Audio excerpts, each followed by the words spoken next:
একটু হিসাব করে দেখেন, তারা আমাদেরকে ডলার দিয়ে দিয়ে সব নিয়ে যাচ্ছে। ডলারের বিনিময়ে তারা তেল নিচ্ছে।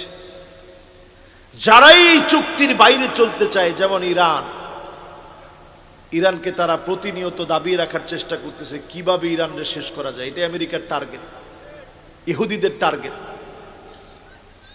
মিশরের মধ্যে তারা আবার আক্রমণ করবে।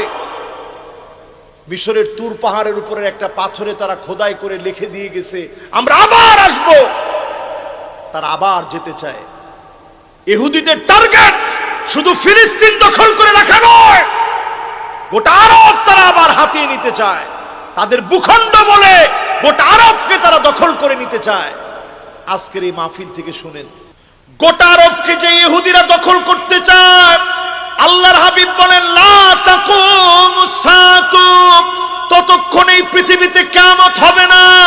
তোমরা শুনে রাখো, এমন সময় কিয়ামত আসবে হাত্তা তুকল ইহুদ, জায়গায় জায়গায় ইহুদিদেরকে জমিনের ভিতরে করে দেওয়া হবে। বলেন আল্লাহু আকবার। ফায়াকুলুল হাজার, একটা পাথর পর্যন্ত বলবে ওয়ারাই ইহুদি, আমার পিছনে ইহুদি লুকায় আছে, এখনই তার পৃথিবীতে তার নাই। ঠিক কিনা বলে?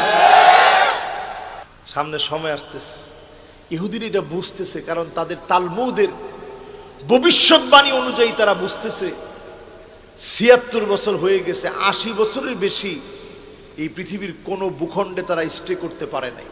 তারা বুঝতেছে আগামীর পৃথিবী মুসলমানদের নেতৃত্বে আসবে, কালেমার পতাকা পতপত করে উড়বে, কোন জালেম আটকায় দিতে পারবে না, পারবে না, পারবে না।